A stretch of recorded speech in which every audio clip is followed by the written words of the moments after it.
Bueno, la idea es arrancar con algunas cuestiones que queríamos aclarar del lab, ¿sí? Eh, y ya rápidamente arrancamos con el práctico 9. Eh, lo que quería, lo que queríamos contarles, bueno, voy a arrancar con el que dice Iván, ¿sí? Iván dice que necesita generar números aleatorios en su código, ¿no? No sé qué estará implementando, pero bueno, suele pasar. Eh, mi recomendación, Iván, es que los generes en Python, no sé, en algún lenguaje, y los guardes en memoria y lo vayas leyendo de ahí, si se puede. No sé qué estás haciendo, pero eso yo lo haría por dos cosas, por dos motivos. Uno, porque implementar un generador de números pseudo aleatorio bueno en Assembler te va a llevar una vida. Y dos, porque de esa forma le das como reproducibilidad, ¿no? Siempre lo vas a correr igual y para debugar es importantísimo eso porque si no tenés que andar adivinando eh, para dónde va a salir, digamos. Entonces, tiene esas dos ventajas, digamos. Eh, si querés hacerlo, implementarlo, nada, bienvenido, pero no te sientas obligado a que tenés que. Claro, bueno, sí, sería lo mismo que tener fija una semilla, exactamente. Sí. Eh, pero bueno, nada, era para sacarte un poco la presión de que tengas que implementar el generador de números aleatorios, digamos, ¿no? Eh, sí, sí, claro, sí, sí, por supuesto. Eso solucionaría la segunda parte de poder debayar, ¿no? Si dejas la semilla fija. Estamos de acuerdo. Eh, Bueno, y otras cuestiones que me fueron preguntando por mail, entonces las voy aclarando para todos. Eh, una compañera me preguntó si se podían, ¿cómo se llama? Subir, o sea, si se podía cargar desde memoria pequeñas porciones o figuras, digamos, eh, que hacían en otro programa, digamos, un programa de dibujo, si se podía cargar esas pequeños pedacitos en la pantalla, digamos, haciendo referencia a esa parte del enunciado que dice que no se puede eh, hacer un código que lo único que haga sea levantar algo de memoria, o sea, levantar una imagen que esté en memoria y dibujarla en la pantalla, ¿no? Eh, nada, si ustedes quieren poner algo, no sé, de forma decorativa, digamos, que hayan dibujado en otro programa, está bien, no hay problema, digamos, siempre y cuando la animación no esté centrada ahí, ¿sí? Eh, es decir, si ustedes quieren poner un fondo de pantalla, digamos, o una partecita pequeña de la imagen por ahí dando vuelta, y la parte, digamos, dinámica, va a estar en otro lado, no hay problema, digamos, ¿sí? Lo que no queremos es justamente ¿qué es lo que queremos evitar? O sea, blanqueándolo, digamos, eh, para que sea para que sea más claro. Si alguien hace un código que levante imágenes de memoria, eh, bueno, sería muy fácil que todos usen ese mismo código, cambien la imagen y listo, ¿sí? Entonces, para evitar eso y para que usen más Assembler, porque además hacer un código que levanta una imagen de memoria y lo muestra en pantalla es muy fácil, eh, para evitar eso le pusimos esa restricción, ¿sí? De que eh, todo lo que se dibuje tiene que ser hecho con código Assembler, ¿sí? No con leer cosas de memoria. Pero si por algún motivo decorativo quieren poner algo que sea muy difícil de dibujar en Assembler, no hay problema, ¿sí? Esa era una de las aclaraciones, porque además pensaba que si se lo permitimos a ella después y no lo aclaramos, a lo mejor después estamos limitando a otro grupo, digamos, que a lo mejor quieren hacer algo similar y no preguntar. Y la otra aclaración es que varios grupos me preguntaron sobre cómo usar números de punto flotante porque querían implementar fractales. Está bien que implementen fractales. Yo les recomiendo que no se metan con números aleatorios porque las operaciones son completamente distintas, porque los registros que tienen que usar son otros, porque es bastante más complejo. Porque, por ejemplo, yo no tengo la experiencia de haber trabajado y tampoco los voy a poder ayudar tanto porque nunca usé, o sea, usé muy poco los registros de número aleatorio, de número de punto flotante. ¿Estaba diciendo aleatorio? Bueno, no sé. Los números de punto flotante. Entonces, nada, traten de no usar, traten de usar todos los registros que veníamos usando, ¿sí? De enteros, ¿sí? Los X, digamos, o los W, pero lo mismo. Y la otra, y respecto a los fractales, recuerden que los fractales no son o sea, va a ser un código que va a implementar un fondo, ¿sí? Por así decirlo. Pero hay una parte de la consigna que no están cumpliendo y es que hay que generar formas, distintas formas con código assembler, ¿sí? Entonces, o lo dejan como fondo y arriba le meten algo más para cumplir con toda la consigna, o realmente le meten mucha pila a los fractales, a los colores que usen, al código que hicieron, para compensar esa faltante de formas que va a haber, ¿sí? Eh, nada, si tienen dudas concretas de si lo que están implementando va a ser suficiente o no, me mandan un correo y lo charlamos, ¿sí? Eh, bueno, nada, no sé si alguien quiere hacer alguna pregunta, si no, arrancamos con el práctico. Estamos todos muy dormidos, me parece. No, estaban preparados los chicos para hablar del lago tan temprano. Yo tengo una consulta. Sí. Diga, diga. Eh, ¿Pueden explicar un poco más sobre el uso de registros? Porque según nosotros lo entendimos, se usan los registros temporales del X9 al 15 para adentro de las funciones, pero todo el código son funciones, o sea, main es una función. Entonces, no sabemos cuándo usar los registros del 19 al 27.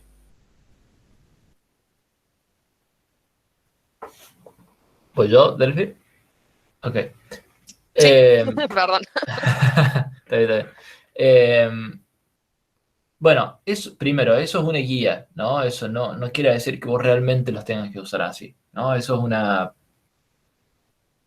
una convención, por así decirlo, ¿sí? Eh, el hecho de que el main sea una función, no sé, no lo veo tan así porque en realidad básicamente lo único que hicimos fue separar el código en dos partes, ¿no? Nada más, en dos archivos. La parte de la configuración, porque no queríamos porque imagínate si le hubiéramos dado un solo archivo, ¿no? Hubiera sido un lío, digamos, ¿no? Pero en realidad, cuando la parte donde dice code here, o sea, que ustedes arranquen ahí, en realidad no es un main, es simplemente un código que se ejecutaría después de la inicialización, ¿sí? Eh, Así que, nada, para mí lo importante es decirles que ustedes armen un esquema de cómo van a usar ustedes los registros, ¿sí? O lo piensen ustedes, lo analicen ustedes eh, y codifiquen a partir de eso, ¿sí? Yo usaría desde el X0 al X9 para datos cruciales, digamos, datos como, qué sé yo, en el X0 no cambiaría nunca la dirección base del frame buffer, ¿sí? y si necesito ir incrementando el valor, la copio en el X9 y lo voy cambiando ahí, ¿sí? Entonces, desde el 0 al 9 usaría para esos datos que son súper importantes. Del 9 al 11 creo que eran los temporales, y después usaría los demás registros a medida que los voy necesitando. Profe, con eso yo Sí. también tenía dudas porque en el PDF del teórico dice que del X0 al X7 para llamadas o sea, para los parámetros, para las llamadas de funciones, y después de X9 a no sé cuál para los números, o sea, para los registros temporales, pero no dice nada del X8. Y yo estaba viendo que cuando le pido que compile un código de C, uso X8 como uno de los temporales. Pero bueno, en el PDF no aparece eso. ¿Cómo es? El 8 como uno de los temporales. Bueno, primero porque la convención de registros en realidad va cambiando de compilador en compilador, ¿no? Cada uno lo usa como un poco como le parece, digamos. Eso que está en el libro es una convención más, creo yo, no sé, a lo mejor me equivoco, pero creo yo que es algo más pensado por el autor del libro, eh, más que por cómo realmente se utiliza, digamos, ¿no? Y después, cuando vas a un compilador, en realidad el que hizo el compilador decide cómo va a utilizar todos esos registros, ¿no? Eh, entonces puede haber ligeros cambios en las convenciones. Honestamente no me acuerdo si el X8 tiene alguna utilización en particular, digamos. Tendría que revisarlo. En la... Bien. Ah, dale. No. No, les iba a decir que en la Green Card tienen el cuadro, ¿no?, de los registros donde indica cómo se usa cada uno de ellos. Lo que no sé ahora, Gonzo, me hiciste dudar si eso podría cambiar en el QEMU. No sé si esa es como la convención del libro, pero después puede ser diferente. No, Pero ahí perdón. están. Buen día. Buen día. Eh, eso, como dice el GON, es una convención utilizada por los compiladores, de la cual, insisto, como es una convención, puede perfectamente, o sea, los fabricantes de los compiladores pueden perfectamente hacer otra cosa, digamos, ¿no? O sea, generalmente los respetan, generalmente se respetan. Mm, A ver, perdón, Iván, el caso ese que planteas de X8, ¿para qué decís que lo están usando? No, en el compilador me dio la sensación que lo usaban como un registro temporal más. Bien. Una aclaración de base que venía atada a la pregunta anterior. Recién dijeron, como son registros temporales, los tenemos que usar adentro de las funciones que implementemos. Primera cuestión, eso no es así, no es que los temporales se tengan que usar en los procedimientos que se implementen. Acuérdense que acá no estamos hablando de funciones porque no las hay, ¿sí?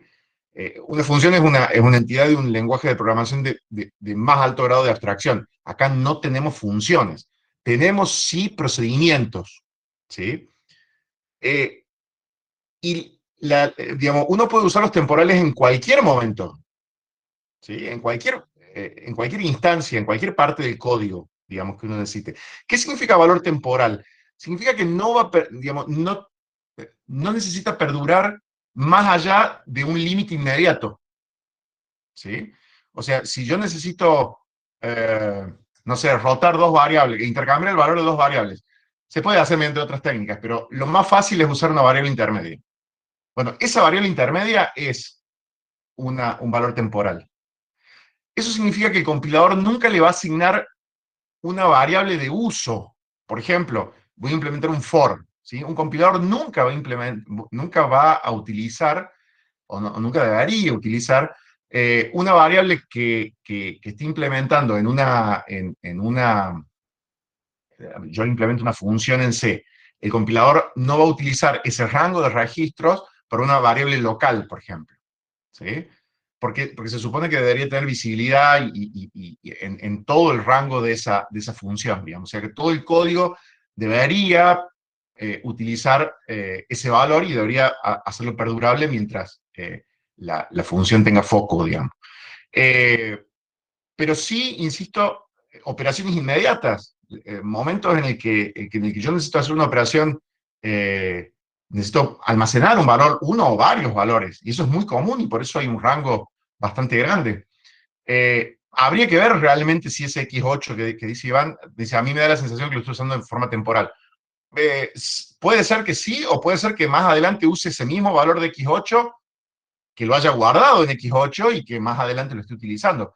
Eso es lo que, por eso digo que analizar código compilado no es fácil, no es sencillo, porque uno no sabe el final del cuento, digamos. Entonces, hay que tener cuidado. Normalmente ese estándar, esa convención se respeta, ¿sí? Pero quería hacer la aclaración de que ustedes pueden usar el rango de valores de registros temporales en cualquier instancia. No, creo que ahí había un concepto equivocado de arranque que quise aclararlo y creo que eso por ahí desmitifica varias cosas, ¿sí? No sé si queda algo asociado al tema o quieren plantear un ejemplo y vemos cómo lo resolveríamos. Bueno, ese tipo de cosas se puede hacer perfectamente.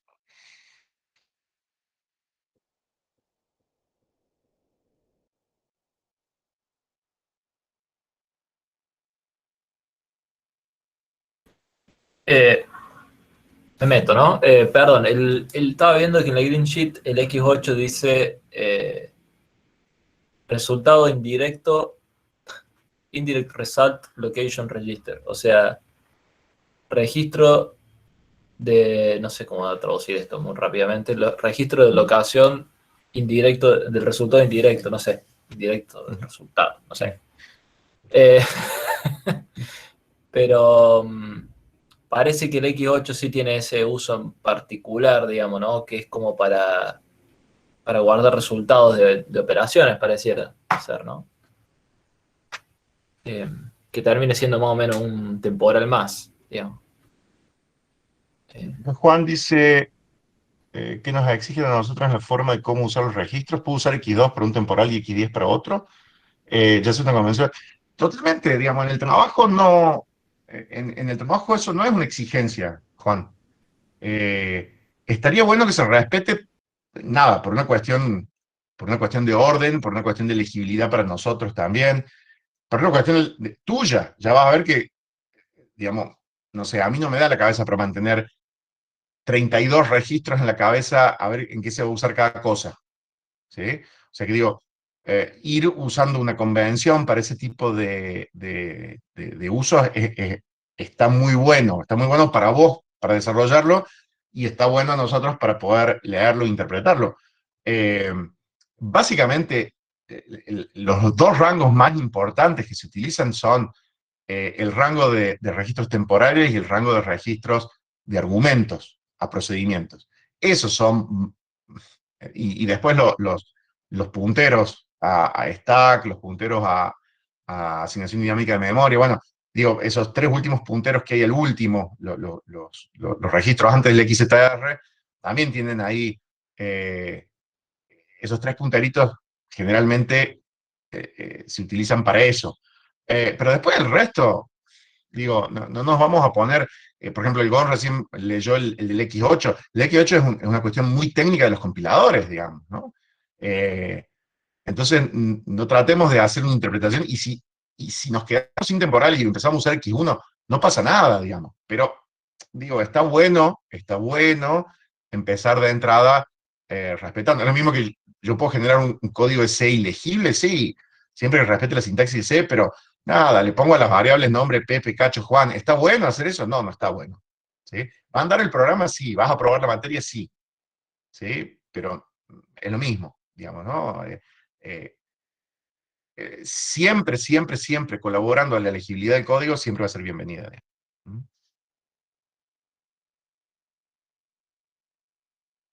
Bien. Está buenísimo, Iván. Comentarlo siempre, por supuesto, ayuda. Eso está bueno para vos y para nosotros. Eh, Insisto, si a eso le agregas que estás usando el rango para lo cual se utiliza, está mejor todavía. ¿Sí?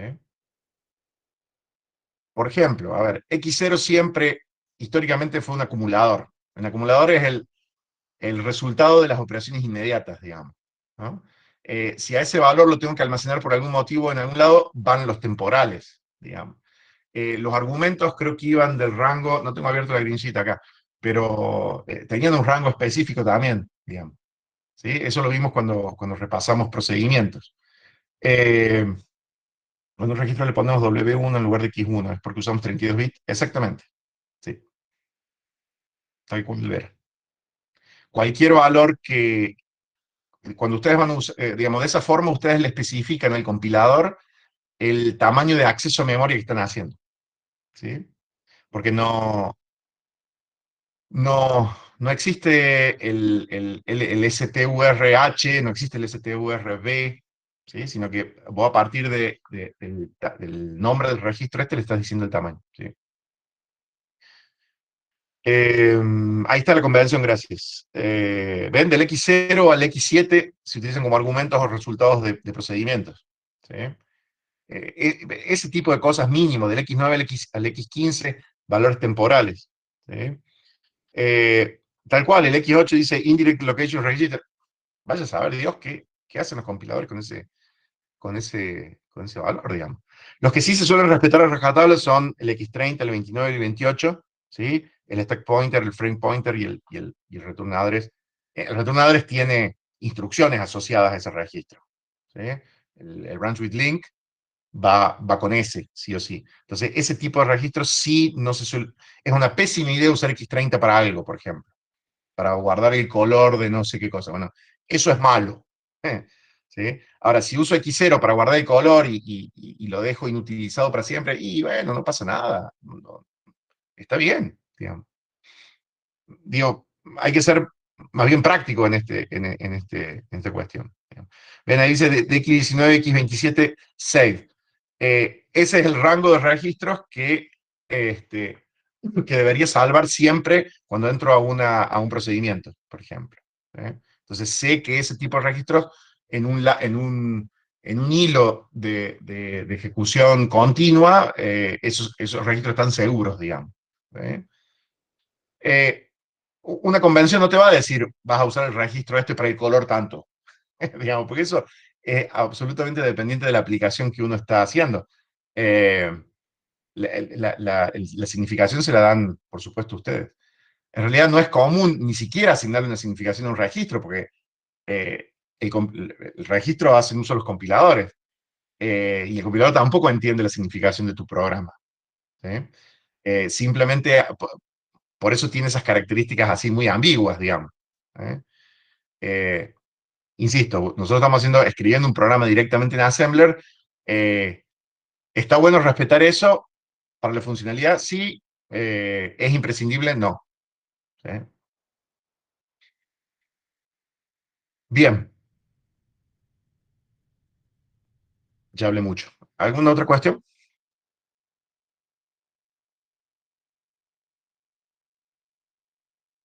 Digo, no sé si quedó claro la consulta inicial, digamos.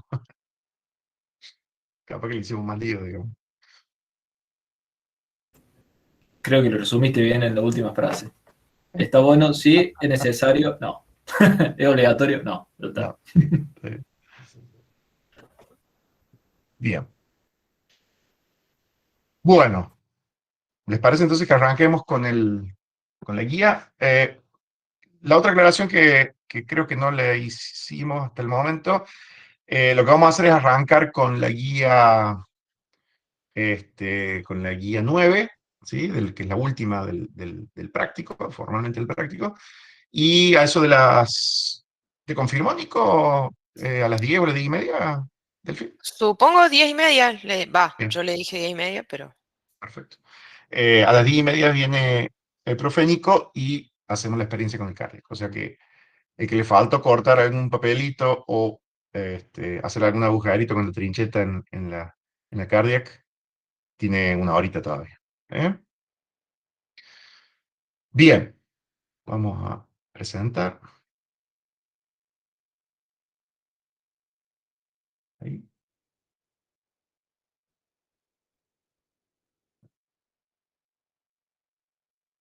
Bien. Esperen que estoy buscando.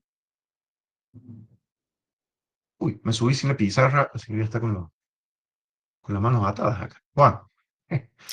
Está la presentación, si querés, en la carpeta de ODC nuestra, del Drive. Bien. Bueno, listo. Cualquier cosa la voy y lo busco.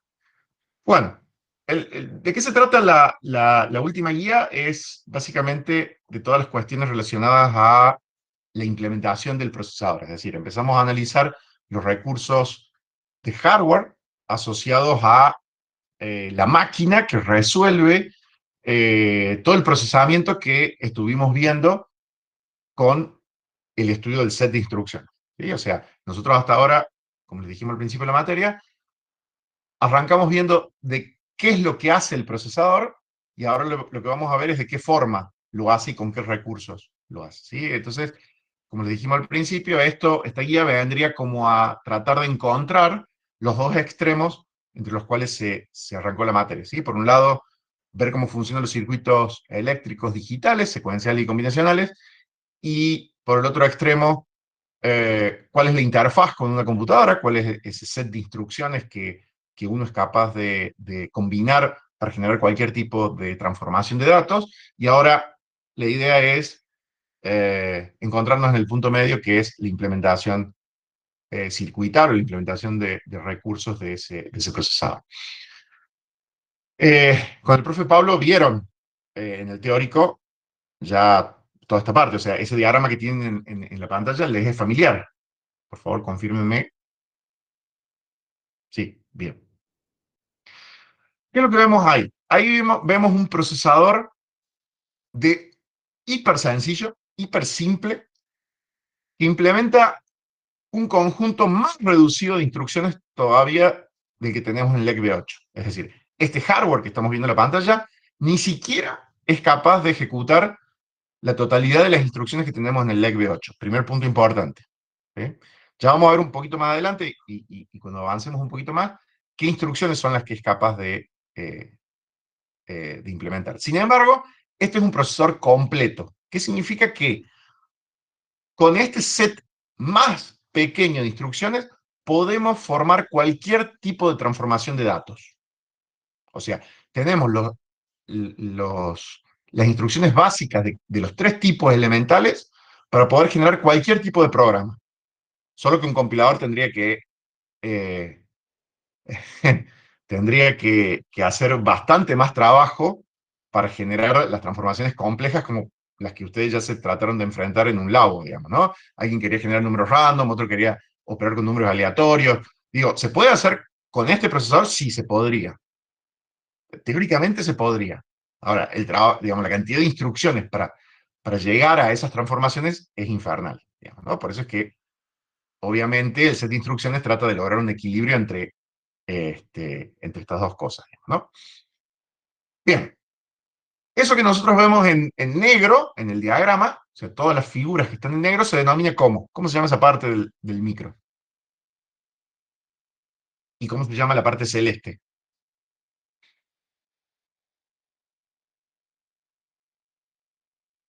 Uy, caramba, no quedó claro eso. ¿No le No, suena es el que están término? muy dormidos, por eso. Ando muy dormido, sí, sí, sí. O están esperando hacer la cardia. Todo el mundo le prometió que íbamos que Están íbamos a todos cortar recortando. papelitos. Claro, los negros están con la boligoma y la tijera, digamos, no Están quieren saber pegando el nada. papel Les glacé a está negro. robando toda la diversión. Claro. Eh, Ramiro dice control. ¿Cuál es control, Ramiro? ¿El negro o la celeste? Bueno, ahí dice, está escrito, tiene un cartelazo. Eh, la parte celeste es tal cual el recurso de control. Y el negro se llama data path, ¿sí? Camino de los datos. ¿Sí? Es decir, esos son los recursos que, digamos, que representan las distintas transformaciones que sufren los datos a medida que avanza la ejecución de una instrucción. ¿Sí? ¿Te quedó claro? Entonces, la parte negra es el data path, y la parte celeste es el bloque de control, que lo que hace es configurar correctamente al datapad para que cada instrucción se ejecute con los recursos correctos. Me imagino que con el profe Pablo comentaron que no todos los recursos son utilizados en todas las instrucciones. ¿Sí? Eso creo que lo tiene, ese concepto está. O sea, todos los recursos negros que están puestos ahí no se utilizan siempre, porque hay algunas instrucciones que hacen uso de ellos y hay otras instrucciones que no hacen, que no lo necesitan. ¿Sí? Bien, vamos por el análisis hiperbásico. Vamos con el ejercicio 1. ¿Sí? El ejercicio 1 dice, marque con una barra invertida e indique el número de bits que representa cada una de las líneas del datapad. ¿Sí? Entonces ya sabemos lo que es el datapad, punto 1, es toda la parte negra. Ahora, nosotros vemos líneas acá, ¿no? Vemos que este multiplexor, con una forma medio extraña, nosotros estudiamos el multiplexor con otro símbolo, pero bueno, calculo que vamos a ser capaces de interpretar qué es un multiplexor. Sale una línea y entra acá. ¿Y qué es esa línea? ¿Qué es? ¿Qué viaja por esa línea? ¿Electrones? ¿Chanchos? ¿Bits? ¿Cuántos son? ¿Es uno? ¿Son muchos? ¿Qué viaja por ese cable? ¿Cuál es la significación que tiene esa información que tiene ahí? Bueno, eso es lo que vamos a tratar de analizar un poquito con este ejercicio. Este bloquecito que dice PC. Mientras me dan tiempo a mí a buscar un coso que me va a hacer falta. ¿Qué es eso que dice PC ahí? Acá te están dictando Program Counter. Run counter. Perfecto. O sea, ¿y qué circuito de los que nosotros vimos, estudiamos en la primera parte de la materia, que me imagino que estuvieron presentes, es ese PC? ¿Qué es eso? ¿Qué es ese cuadrado? Ese cuadrado es un tipo de circuito que estudiamos. ¿Qué es?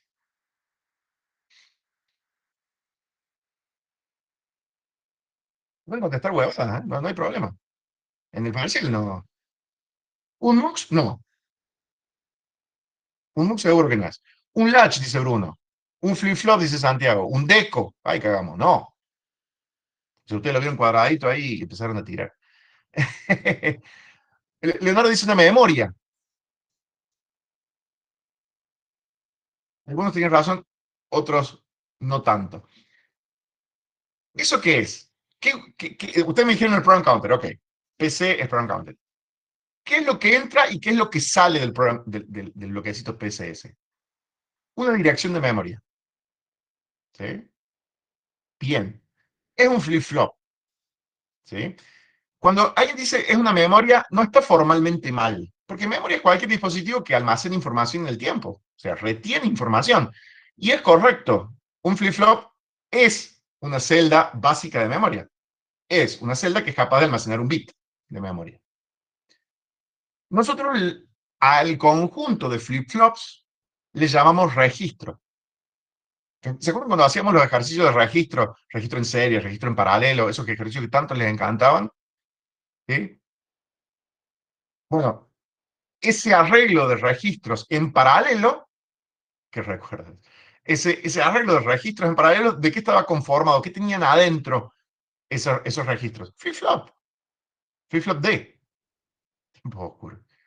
Y esos flip-flop D conforman lo que nosotros llamamos un registro. En este caso, un registro paralelo. ¿Por qué? Porque entran un montón de bits y salen ese mismo montón de bits. Solo que, ante la ocurrencia de un clock, que acá no está dibujado, grosso error desde mi punto de vista, y todos los años digo lo mismo y nunca lo cambio, digo, error del libro, ¿no? Acá le haría falta una señal de clock a este bloquecito. Que viene un evento de clock, ¿qué pasaba? ¿Se acuerdan? Todos los clocks estaban juntos en un registro. Y entonces, ante la ocurrencia de un evento de clock, ¿qué pasaba? La salida copiaba la entrada. Y después nunca más. La salida quedaba quieta y aunque yo moviera el valor de la entrada, la salida estaba quieta. ¿Hasta que qué? Hasta que viene un nuevo evento de clock y vuelve la salida a copiar la entrada. ¿Está bien? Bueno, ese bloquecito que está ahí es un registro paralelo, ¿sí? Del cual entran un montón de bits y salen un montón de bits. ¿Alguien me puede decir cuánto es ese montón de bits que entra y sale del program counter?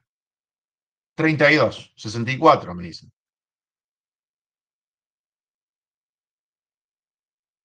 ¿32 64? Estamos empatados hasta ahora. Y 232 y 264. No sé qué hacer. ¿Por qué 32 y por qué 64? Yo digo que 32 porque habíamos visto que las instrucciones eran de 32 bits, pero creo que me equivoqué. Creo que es 64. Porque la memoria tiene, en total hay 64 posibles direccionamientos, o sea, direcciones. Sí. Bien. Lo que dijo Iván son dos cosas que hay que tener muchísimo cuidado de no confundir. No sé si se dio, digamos, se dio cuenta solo. El program counter es una dirección de memoria. No es un contenido de memoria. Una instrucción es un contenido de memoria. Ahora, el program counter lo que hace es apuntar a una dirección que contiene una instrucción. ¿Claro? O sea, el program counter lo que contiene es una dirección. No contiene la instrucción. La instrucción está acá adentro, en el instruction memory. ¿Sí? Entonces, como bien se autocorrigió Iván, estos números que están acá son de 64 bits. ¿Por qué? Porque el procesador nuestro es capaz de direccionar direcciones de 64 bits. Eso es un criterio de diseño. Ese número podría haber sido cualquiera, podría haber sido cualquiera. Podría haber sido 32, podría haber sido 64, podría haber sido 20, podría haber sido 27. Eso es un criterio de diseño. Los diseñadores de ARM dijeron, vamos a poner la misma cantidad de bits en una dirección que en los datos. ¿Para qué? Para que los datos puedan manejar una posición de memoria sin ningún tipo de problema ni restricciones. Hay arquitecturas que sí lo tienen ese problema, pero ARM simplificó la cosa y dijo, yo voy a tener 64 bits de datos, voy a tener 64 bits de dirección. Por eso es muy fácil de confundirlos. Pero ahora es donde no los podemos confundir. ¿Está bien? O sea, resumiendo, las direcciones de nuestro procesador son de 64 bits. ¿Y el program counter qué es? Una dirección de memoria. ¿Y qué indica? ¿Por qué es especial esa dirección de memoria? Porque indica la dirección a donde se encuentra la próxima instrucción o la instrucción actual, dependiendo de cómo la quieran ver, ahora lo vamos a analizar, que el procesador va a ejecutar o que está ejecutando. ¿Sí? En realidad, la salida del program counter dice la instrucción que se está ejecutando en este momento. ¿Está bien? ¿Está claro? ¿Está ahí? Bien. Entonces, no me dieron tiempo de ir a... porque me pusieron a pelear en el chat y no pude ir a buscar la presentación que estaba tratando de buscar. Denme 2 segundos.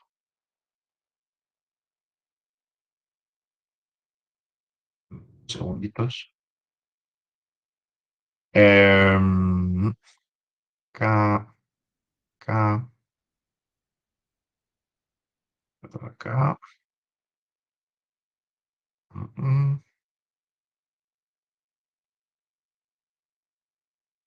Y acá. Denme un segundo. Ahí. Ahí está. Entonces, de nuevo el mismo datapad.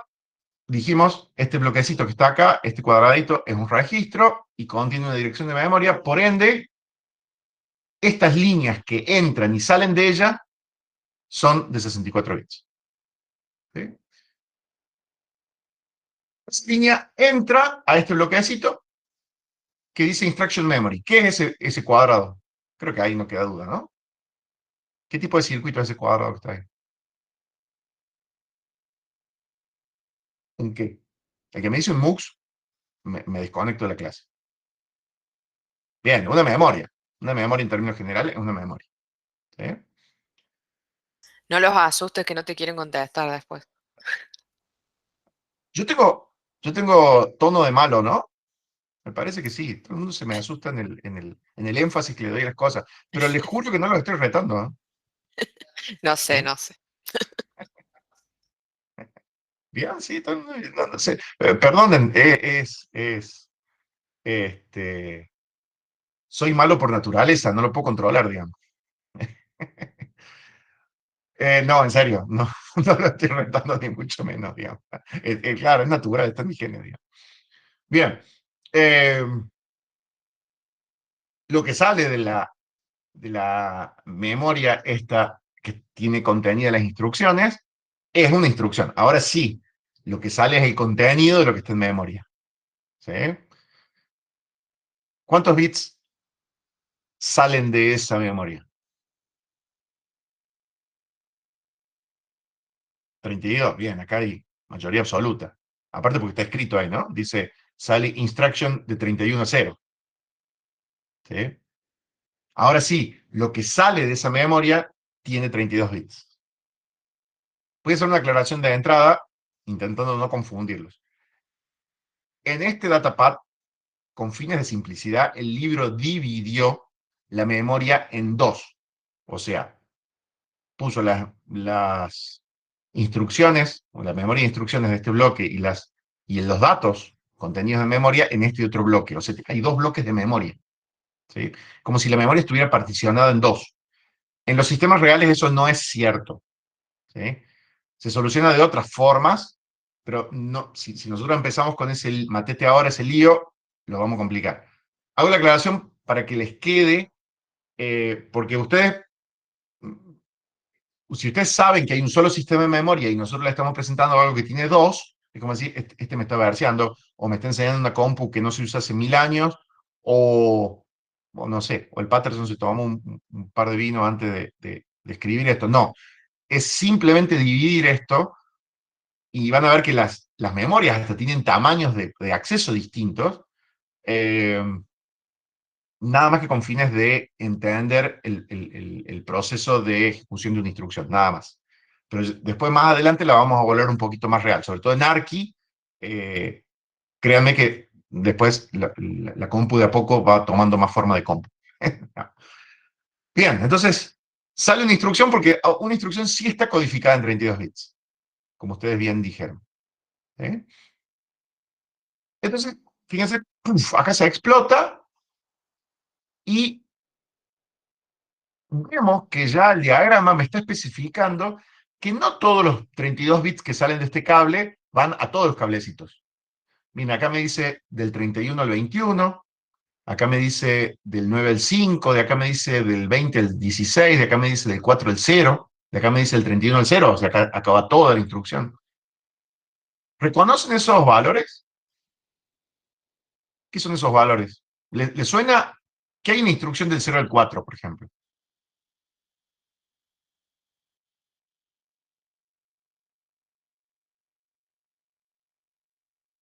Exactamente, uno de los registros, el registro RD o el RT, como bien dice Bruno.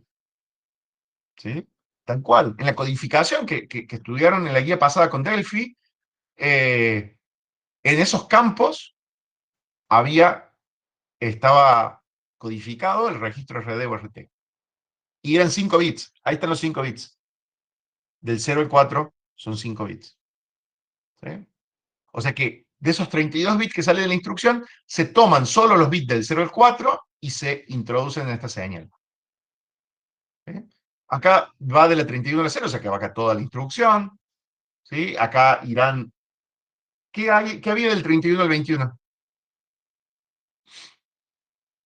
El opcode, completamente. ¿Por qué? Porque el bloque de control necesita saber qué número de instrucción se está ejecutando para poder configurar correctamente el datapath a través de las señales de control. ¿Sí? Bien, excelente. Las distintas direcciones de los registros al mapa de registros y salen ¿qué? ¿Qué sale del banco de registros? Acá yo le digo, acá entro con el RD y entro a read register 2. O sea, ¿qué numerito de registro yo quiero leer? ¿Está bien? Y por el read data 2 sale ese registro, sale ese contenido del registro. ¿Cuántos bits saldrá de acá entonces? Un registro, ¿qué tamaño tiene? 64 bits. Correcto. ¿Está bien? De acá, entonces, se abre un bus, se abre un conjunto de cables de 64 bits. ¿Por qué? Porque el procesador es capaz de operar en su ALU, acá está la unidad aritmética lógica, Arithmetic Logic Unit en inglés, es capaz de operar con dos valores de 64 bits. Esto es un concepto muy importante. Esto hace que un procesador sea de un determinado tamaño. Cuando nosotros decimos, mi celular es de 64 bits, mi sistema operativo es de 64 bits, mi compu es de 64 bits, así, pelado, no decimos más nada. Aquí estamos haciendo referencia a este tamaño, al tamaño de sus registros y el tamaño en el que puede operar la ALU de ese procesador. No tiene nada que ver con que las instrucciones, con que las direcciones sean de 64 bits, ¿sí? No tiene nada que ver con que la instrucción esté codificada en 32 bits. Ese número no tiene nada que ver con este valor. O sea, el tamaño de un procesador lo determina el tamaño de sus registros y por ende el tamaño con los que puede operar la ALU. ¿Está bien?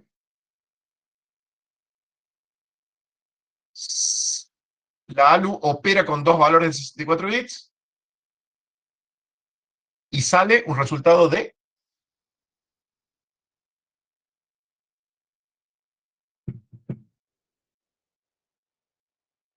A mí de 64 bits. Correcto. Muy bien. Excelente.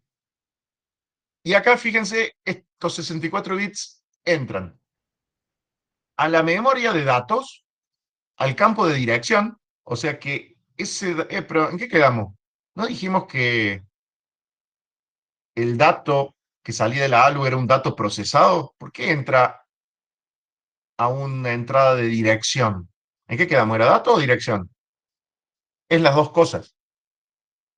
Para el procesador no hay ninguna diferencia entre una dirección y un dato.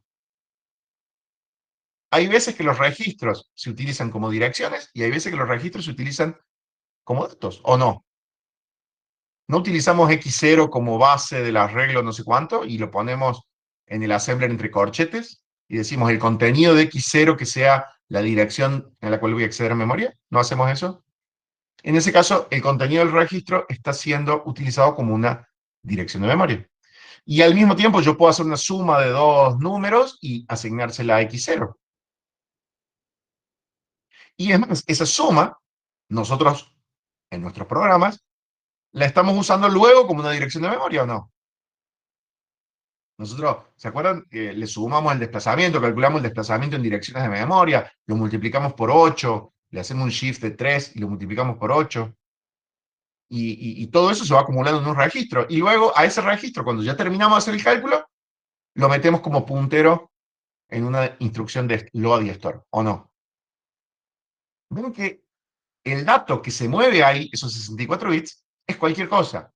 Es instrucciones o son datos. Qué buena decisión que tomaron la gente esta de ARM, ¿no? De igualar el tamaño de los datos con la de las direcciones.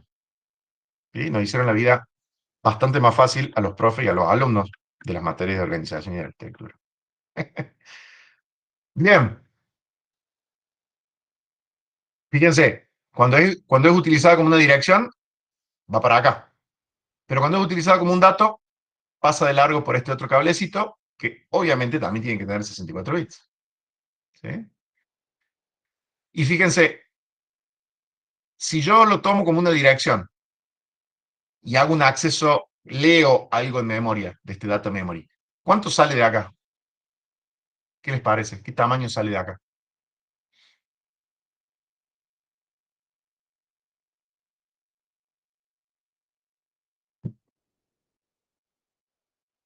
También 64, muy bien. También 64. O sea, ya sea que el dato lo haya generado la ALU en forma directa o el dato se haya leído de memoria, este multiplexor decide y esos 64 bits vienen y se reinyectan de nuevo en el banco de registros, pero esta vez para ser escritos, para ser almacenados en el banco de registros. ¿Sí? ¿Te puedo molestar con una aclaración? Bien, por favor.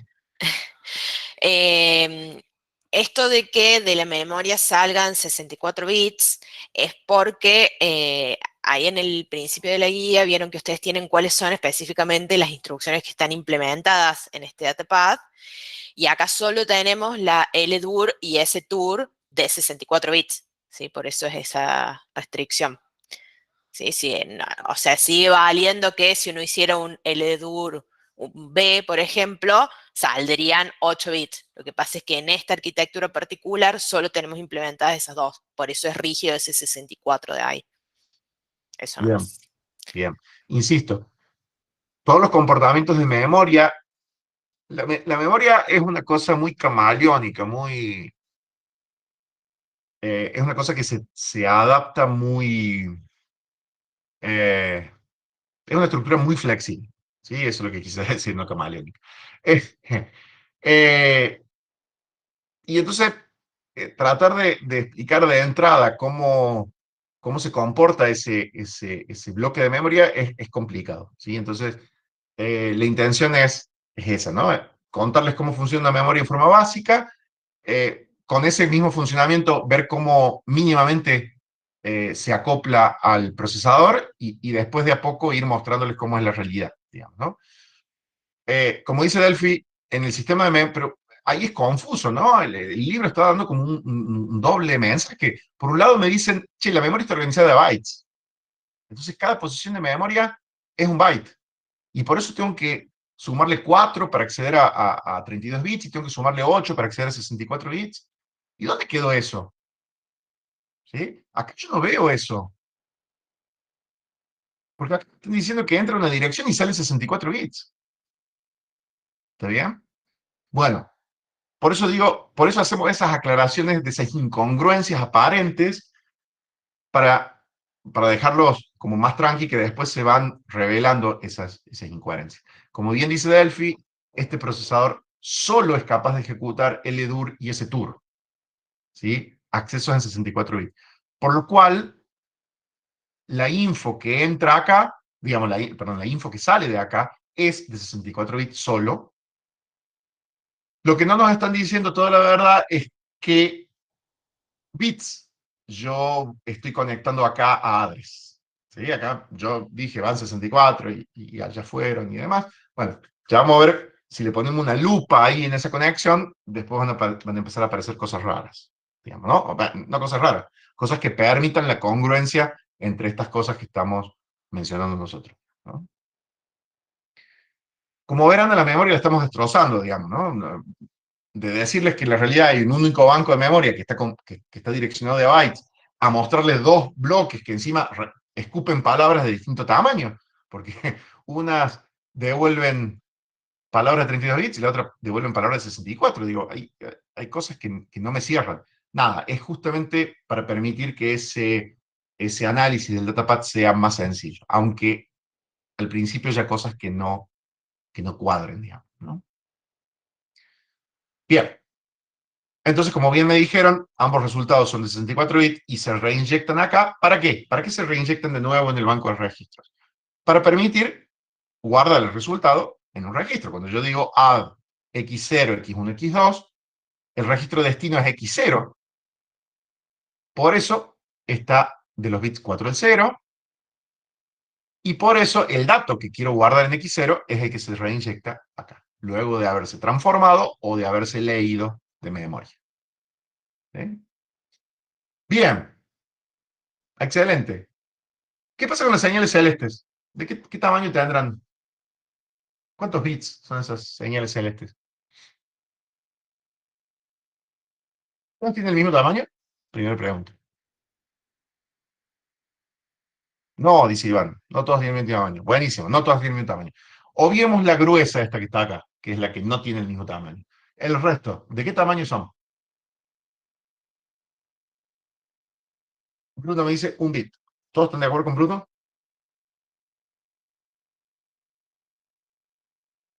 Pregunta, ¿cuántos bits necesito para seleccionar dos canales del multiplexor? Uno, perfecto. Entonces te tiene uno. ¿Cuántos bits necesito para hacer una AND, digamos, ¿no? Entre dos valores. Uno también, ¿no? Uno. ¿Cuántos bits necesito para seleccionar este multiplexor? También uno, también uno. ¿Cuántos bits necesito para indicarle a la memoria que quiero que escriba un dato? Uno. Todo es un bit. Las señales de control, en general, son todas de un bit, menos esta ALUOP, que ya vamos a ver cuándo tiene.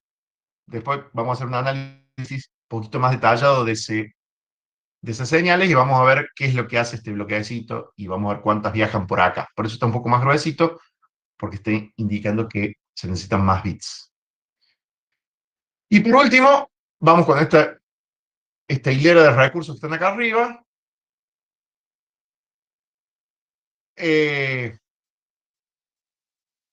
Dijimos que del program counter salían ¿cuántos? 64 bits, ¿no?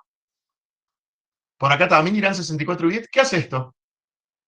Toma la dirección actual y en este bloque se le suma 4. ¿Le suena eso? ¿Para qué hace eso? Próxima instrucción. Es el lazo que calcula la próxima instrucción que se va a ejecutar. Entonces, por ende, acá está de este sumador que entra en 64 bits, acá hay un 4 codificado en 64 bits. Eso es un valor literal 4. ¿Sí? Pero acá hay 64 bits, digamos.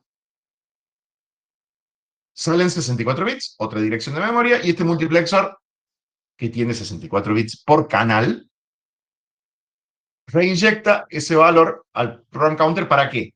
Para que en el próximo ciclo de clock, esto que es la próxima instrucción que se va a ejecutar, se reinyecte acá y pase a ser la instrucción actual. O sea, este program counter es el que le pone el freno a la instrucción siguiente. Y en cada ciclo de clock, la instrucción siguiente pasa a ser la instrucción actual. ¿Está bien? Lo que está acá, lo que entra por acá es la instrucción siguiente y en cada ciclo de clock, insisto, el valor de la salida se actualiza con el valor de entrada y pasa a ser la instrucción actual. ¿La instrucción siguiente siempre es program counter más 4? No. ¿Cuándo no pasa eso? Cuando hay una instrucción de control, cuando hay un branch, cuando hay un salto, tal cual. Entonces, acá, de nuevo, entran los 64 bits, y este sumador es el que calcula esa instrucción del salto. ¿Qué preguntó? Dice, que pregunté si siempre la próxima instrucción era program counter más 4. Eso es lo que pregunto.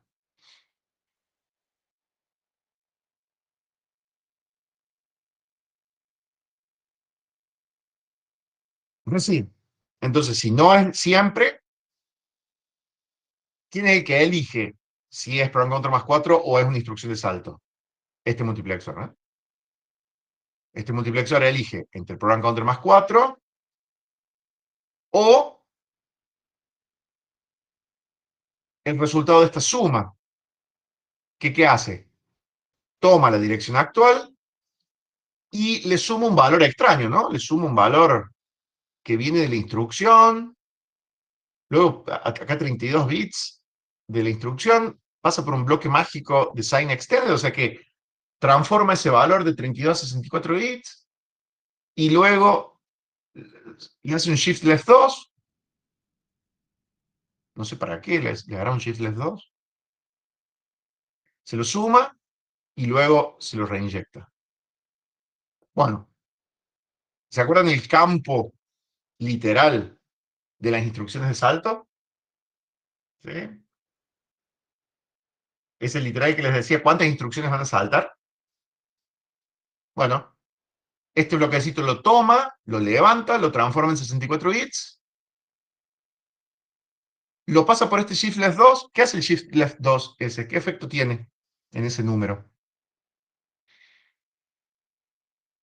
Lo multiplica por 4. ¿Por qué lo multiplica por 4? Porque las instrucciones son de 32 bits, entonces están cada 4 bytes. Claro, tal cual. ¿Y por qué no guardé ya ese número en el opcode de la instrucción?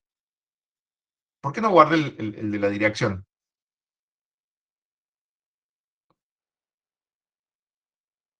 ¿Por qué la instrucción ocupa de 4 direcciones?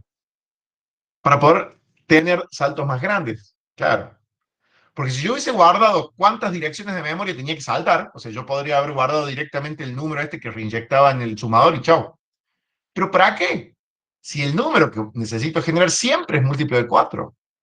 Entonces, nos afanamos 2 bits, ¿sí? Los ingenieros de ARM se hicieron los OTA y dijeron, no necesito.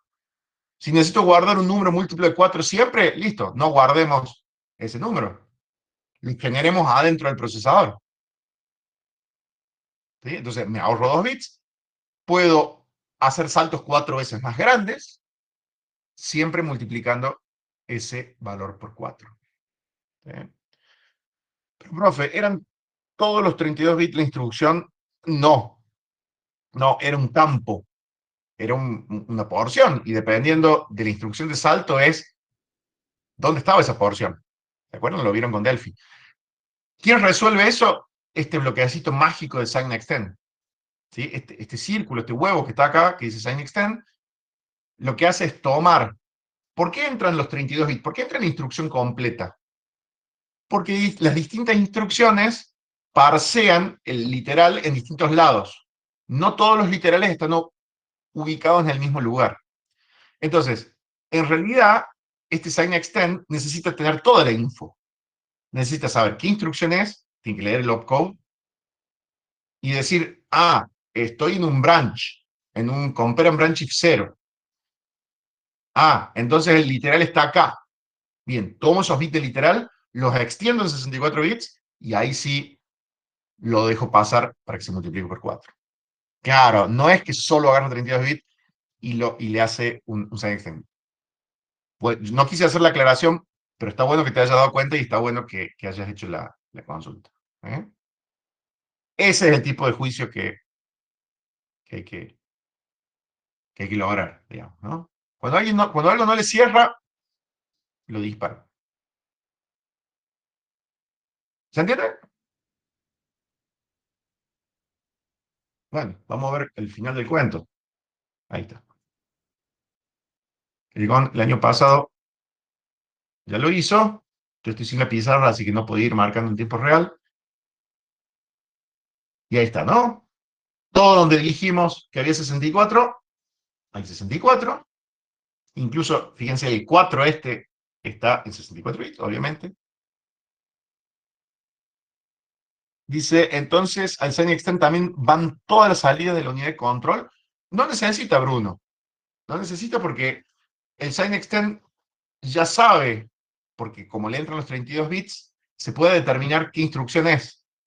En realidad no necesita saber qué instrucción es, necesita saber qué tipo de instrucción es, a qué formato de instrucción pertenece. ¿Sí? ¿Puedo meter la cuchara de nuevo? No, no. Qué molesta que estoy hoy, perdón. No, les quería contar a los chicos anécdota porque la verdad es que Bruno tiene razón en lo que dice, tendría mucho más sentido que si yo le estoy pasando el opcode de la instrucción al control, que de ahí mismo me dé las señales de control para yo poder identificar en qué parte de la instrucción está el campo de inmediato y de ahí lo saque y demás. Esta estructura por ahí del micro que nosotros vemos viene de un micro que trabajábamos antes, también he escrito el libro por Patterson, que es muy parecido, que era con MIPS. ¿Sí? Y en los MIPS, ahí sí, todos los literales estaban en el mismo rango de la instrucción.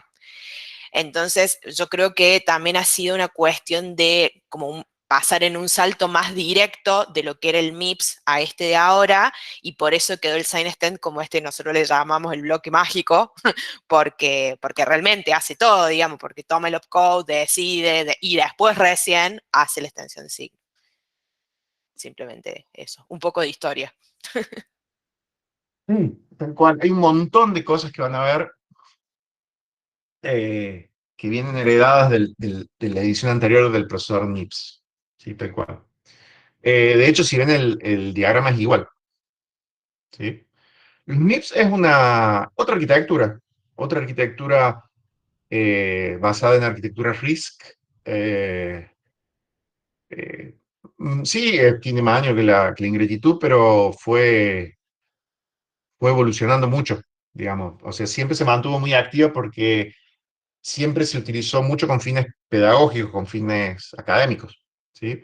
La complejidad de los otros procesadores de Intel, sobre todo, fue tan grande que es imposible abordarla eh, académicamente, digamos. Entonces, MIPS se utilizó muchísimo para eso. Si bien hay implementaciones reales, y la evolución de MIPS es lo que hoy conocemos como RISC-V o RISC-V, que también asoma como un estándar muy importante, digamos, ¿no? Es una evolución bien interesante, digamos, ¿sí? Es vieja, pero... Y siempre tuvo mucha relación con ARM. Siempre, siempre, siempre, siempre. Perdón, me meto. Los MIPS lo usaban mucho las consolas de videojuegos. El Nintendo 64, la Play 1 y la Play 2 tenían procesadores MIPS adentro. Digo, como un dato. Que no se confunda, MIPS no es una marca, no es un fabricante, es una arquitectura, ¿no? Y siempre fue abierta. O sea, siempre fue, no formalmente por licencia abierta, sino que, digamos, lo que hace es destacar una serie de criterios de diseño, digamos, que es lo que nosotros le estamos remarcando todo el tiempo, digamos, ¿no? Por ahí no se ven en comparación porque le falta algo contra qué compararlo. Probablemente hacia el final de la materia, ojalá nos tomemos un ratito y podamos hacer una comparación con una arquitectura Intel, por ejemplo, ¿sí? Para que queden más en evidencia estos criterios de diseño. Pero sí, es una arquitectura muy, muy conocida, muy estándar. Como dice el GON, del cual hay implementaciones reales, digamos, ¿no? Hay compus verdaderas implementadas con esta arquitectura. Bien, ¿alguna duda de lo que ven en la pantalla de lo que está marcado como 64 bits? Lo que está marcado es todo el camino de direcciones, ¿no? O sea, ahí está como segmentado. Hay más cosas de 64 bits en el micro, solo que ahí están resaltadas solo las que hacen referencia a direcciones. ¿Está bien?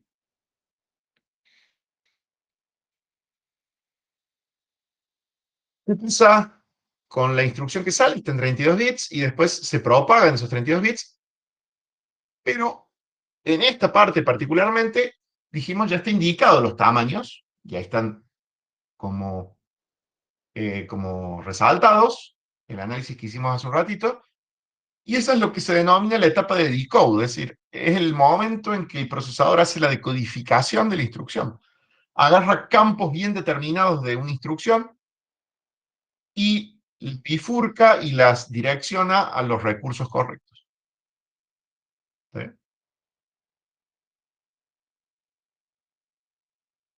Ahí está marcado entonces. Acá en estos casos que son raros, lo único que tienen que hacer es contar, ¿no? Los bits que están acá. ¿Sí? Acá hay 11, que es el opcode, acá hay 555, todo esto son direccionamientos de registros, digamos, ¿no? Del 9 al 5, del 4 al 0 y del 20 al 16 son, si recuerdan el práctico anterior con Delphi, son los distintos ubicaciones que tenían los distintos registros en las instrucciones en la codificación de las instrucciones. Y por último, marcado de nuevo en 64 bits, todo lo que es dato. ¿Sí? 64 bits, 64 bits, 64 bits, 64 bits, 64 bits.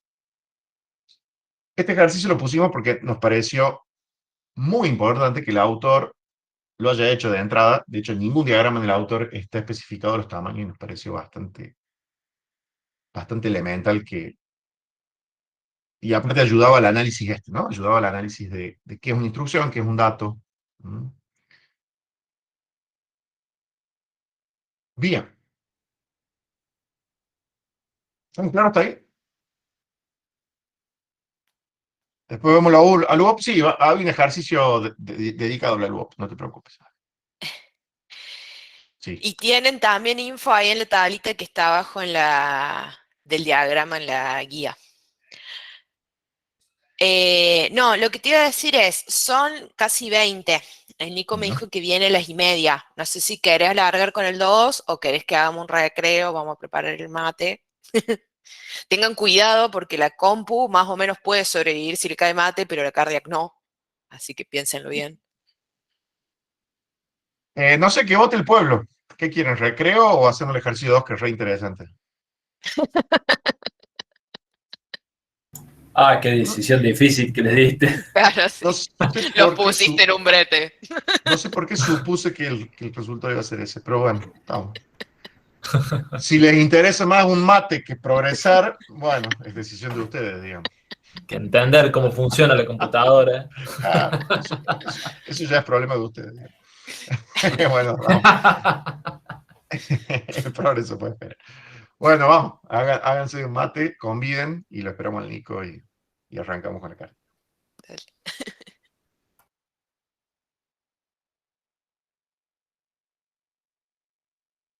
Bien, Juan, mate y después ejercicio 2, sí, sí. Ya te anoto, Juan, en la lista de un punto más para el parcial. Ah, no, mate es mucho más. Yo pensaba que querías hacer el mate y después el ejercicio 2. No, ya te borro de la lista.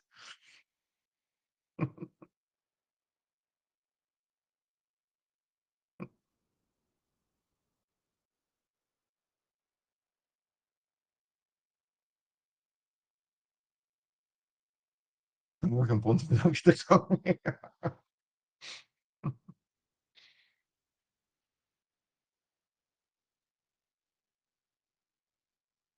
Sí, yo me estoy por ir a hacer un café, me parece. ¿No?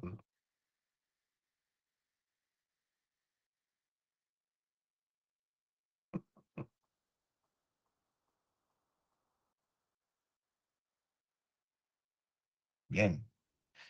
Sí, lo que pasa es que nosotros optamos por el mate por defecto porque en las clases siempre tomamos mate, digamos. Entonces nos quedó eso, pero sí, en la casa es más propenso, soy más propenso al café.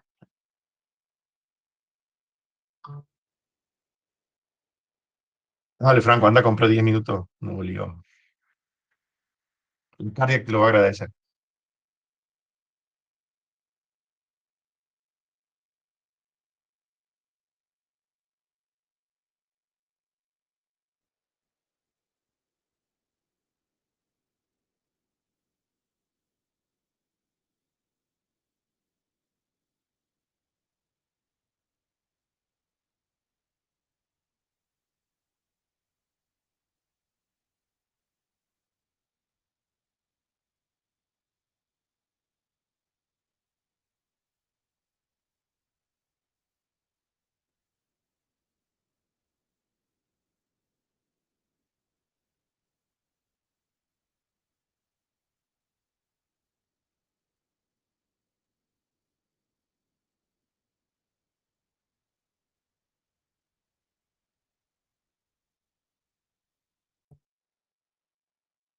Es el miércoles, va a ser de consulta o seguir con el TP9, ambas cosas, Agustín. vamos a terminar con el TP9 y vamos a hacer consultas, ¿sí? Prioridad a consultas, obviamente, ¿no?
Una aclaración para los que me estén escuchando. Ha habido un par de consultas respecto a gente que no tiene compañero de labo, ¿sí? Mi recomendación más, digamos, lo que me parece mejor es que directamente ustedes publiquen en el foro, este, digamos, y expresen, che, yo no tengo quién, si hay alguien que está solo, me avisa y lo hacemos juntos.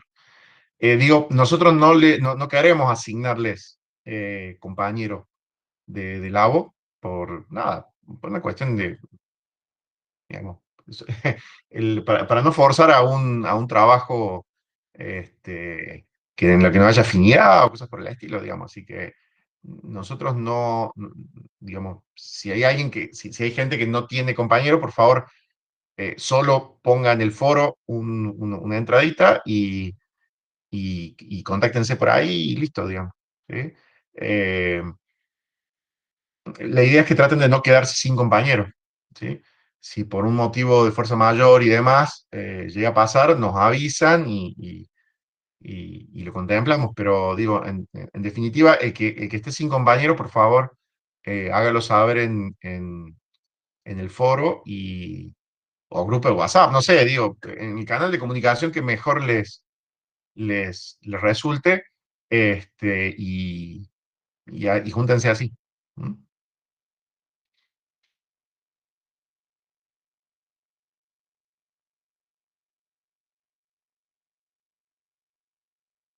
Vera, ¿no lo puedes poner en el foro?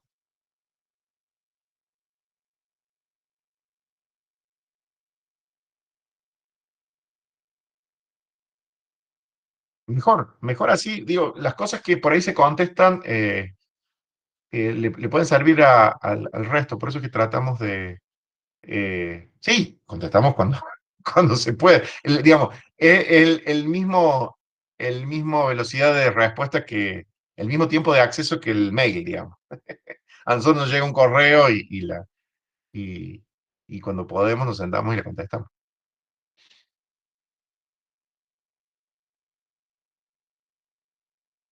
Digo, no porque nos manden un correo va a ser más rápido, ese sería y le sirve a todo el mundo. De hecho, tratamos de no contestar, eh, digamos, consultas técnicas así por mail, digamos, nada, para incentivar el uso del foro.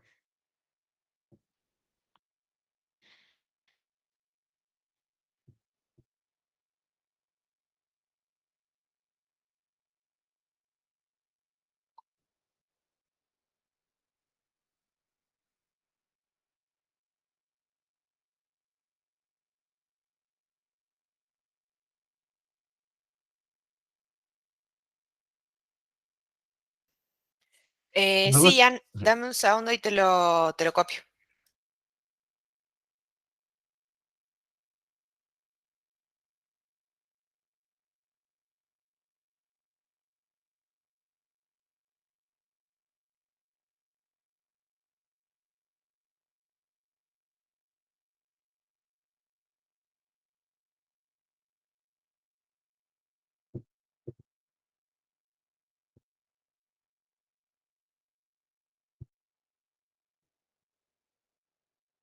Lo que ya dijo, pero con la planificación de las siguientes clases y si van a dar clase de consulta, todo, no, bueno, si no. Sí, Lucas, no hay problema. El miércoles, o sea, este viernes seguimos con el TP9, con el práctico 9. El miércoles que viene terminaríamos el TP9 y clase de consulta para el parcial, y el viernes es parcial. Eh,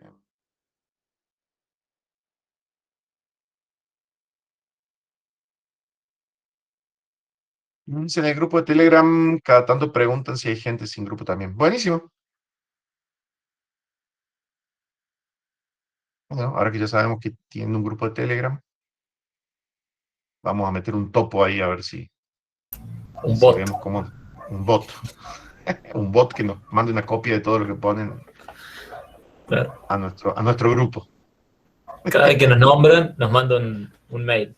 Claro. Amparo dice cómo va a ser el parcial, la modalidad del primero. Sí, la modalidad del primero, Amparo. Va a ser al estilo. ¿Va a haber teórico? No, insisto, modalidad del primero.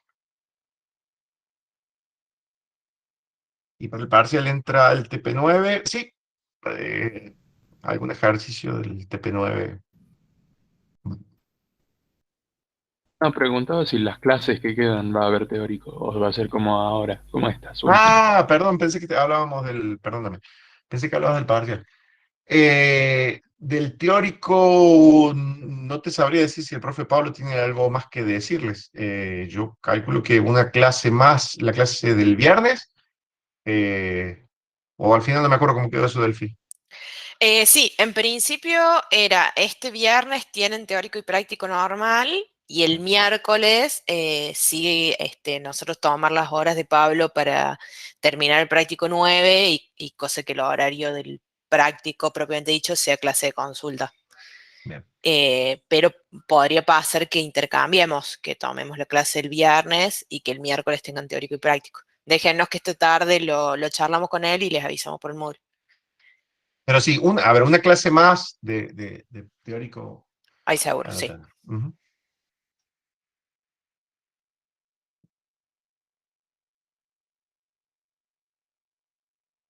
Yo no quiero decir nada, pero me parece que el Nico nos abandonó.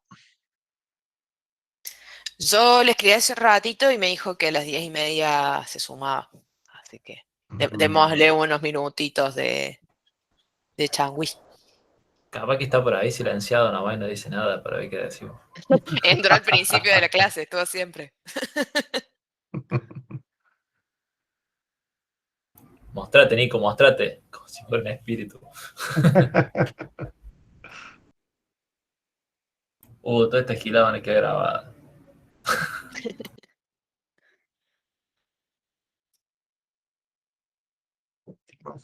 Muy divertido. ¿No se va a alargar más una semanita la entrega del lab? No. ¿Por qué? ¿Por qué haríamos semejante cosa? No, tenemos que cerrar notas y demás, no podemos.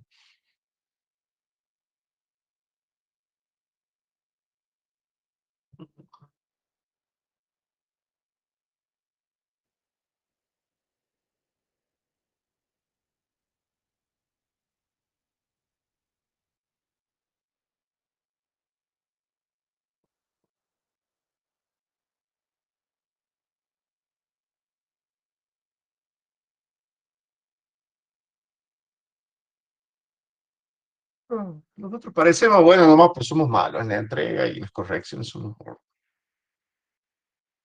Ya me dijeron malo hoy a mí, así que imagínense que.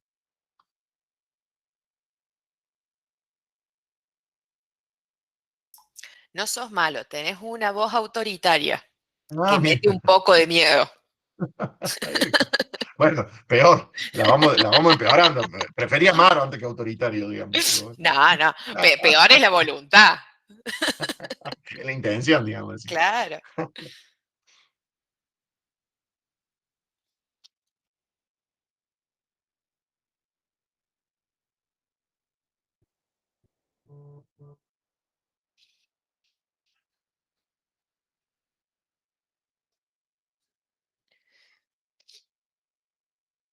Bueno, le voy a tirar un mensajito al Nico a ver si.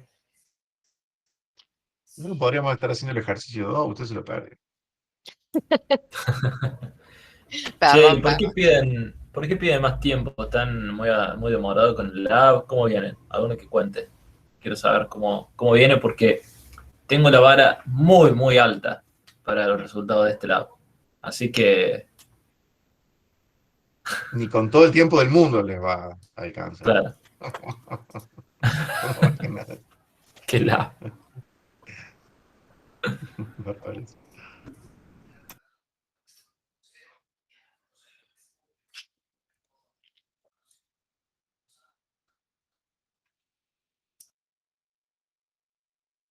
Bueno, si le hubiésemos dado un lobo aburrido y fácil, se estarían quejando igual, digamos, es que nada. ¿Por qué le está costando? ¿Qué es lo que le está costando? A mí me arruinó el tema de los flotantes. Sí, no, traten de no usar flotantes, ya lo dije. El único flotante es el del baño, nada más.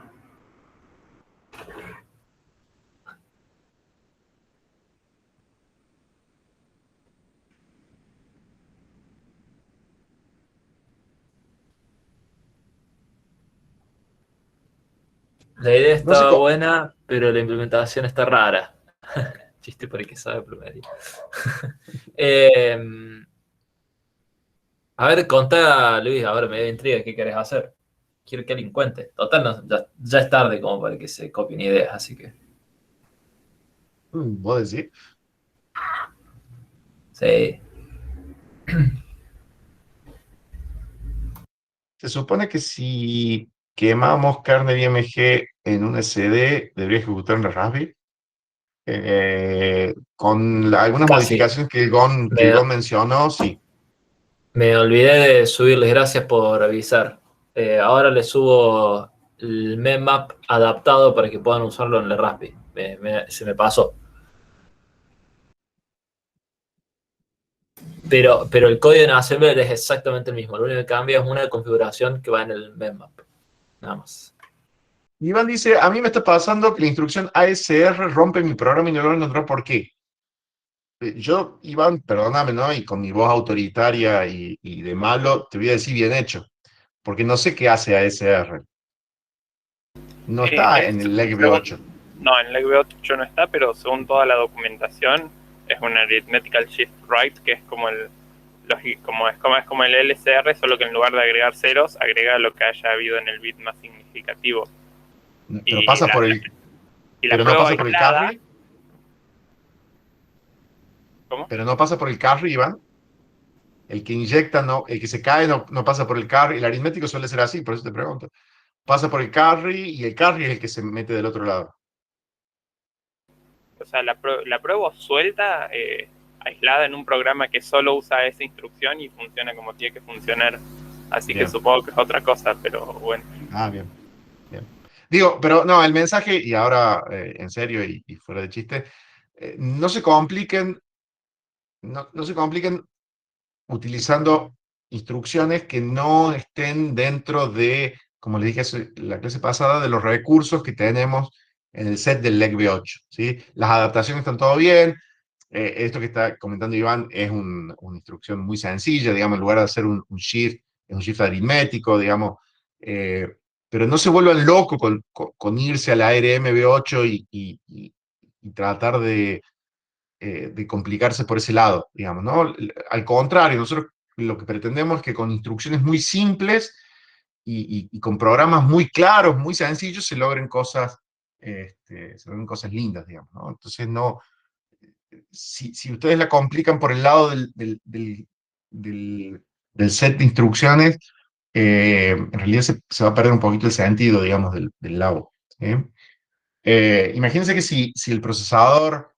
si el procesador pudiera hacer solo lo que ustedes van a utilizar, sería un procesador hiper sencillo. Muy, muy, muy, muy sencillo. No pierdan de vista eso.